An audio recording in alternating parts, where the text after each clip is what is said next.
సరైన ప్రాపర్టీని ఎంచుకోవడంలో తికమక పడుతున్నారా? ఇక ఆ కన్ఫ్యూజన్ వద్దు.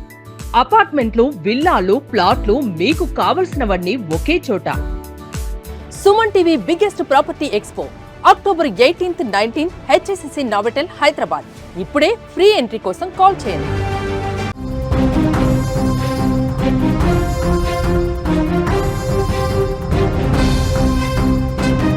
మావోయిస్టు పార్టీకి భారీ షాక్ తగిలినట్లుగా తెలుస్తూ ఉంది. సీఎం సమక్షంలో మల్లోజుల లొంగుబాటుకి గురైనట్లుగా కూడా తెలుస్తూ ఉంది.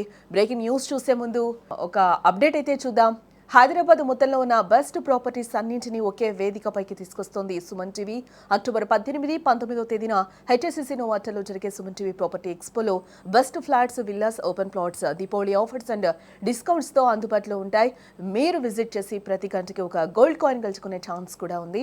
ఫ్యామిలీతో రండి, మీ డ్రీమ్ ప్రాపర్టీని సొంతం చేసుకోండి. ఇప్పుడు అసలు బ్రేకింగ్ లోకి వెళ్దాం.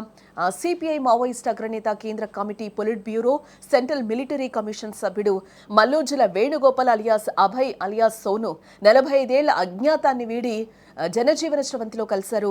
మల్లోజులతో పాటు 60 మంది మావోయిస్టు నేతలు బుధవారం మహారాష్ట్ర సీఎం దేవేంద్ర ఫడ్నవీస్ ఎదుట అధికారికంగా లొంగిపోయారు. సీఎం సమక్షంలో వీరంతా తమ ఆయుధాలను పోలీసులకు అప్పగించారు. ఛత్తీస్గఢ్తో సహా దేశంలోని ఇతర మావోయిస్టు ప్రభావిత ప్రాంతాల్లోని క్యాడర్లు ఆయన నిర్ణయానికి మద్దతు ప్రకటించాయి. ఈ తరుణంలో ఆయన పోలీసుల ఎదుట లొంగిపోయినట్లుగా కూడా తెలుస్తూ ఉంది. కేంద్ర హోంమంత్రి అమిత్ షా ఆదేశాల మేరకు దేశవ్యాప్తంగా రాష్ట్ర ప్రభుత్వాల సమన్వయంతో పోలీసులు, భద్రతా బలగాలు నిర్వహిస్తున్న ఆపరేషన్ కగార్ తీవ్ర ప్రభావాన్ని చూపిస్తూ ఉంది. వరుస ఎన్కౌంటర్లలో వందల కొద్ది మావోయిస్టులు ప్రాణాలు కోల్పోతూ ఉన్నారు.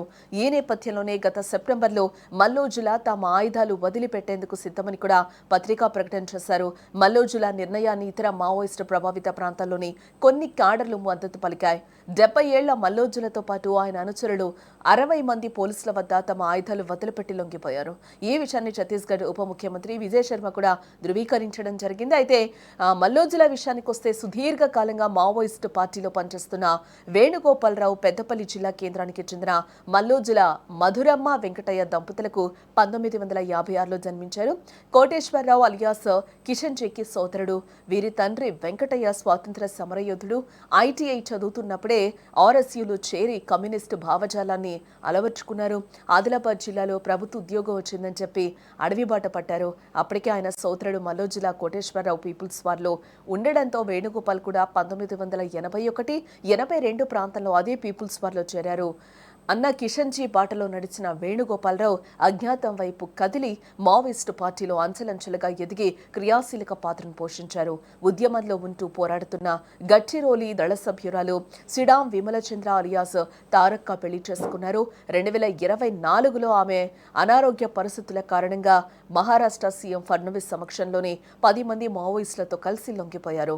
ఇప్పటి వరకు ఆయనపై 100కు పైగా కేసులు కూడా ఉన్నాయి. మల్లోజులపై 6 కోట్ల రివార్డు ఉన్నట్లు గచ్చిరోలి పోలీసులు ప్రకటించారు. మల్లోజుల ఆయన సహచర బృందాన్ని సీఎం ఫడ్నవీస్ జనజీవన స్రవంతిలోకి ఆహ్వానించారు.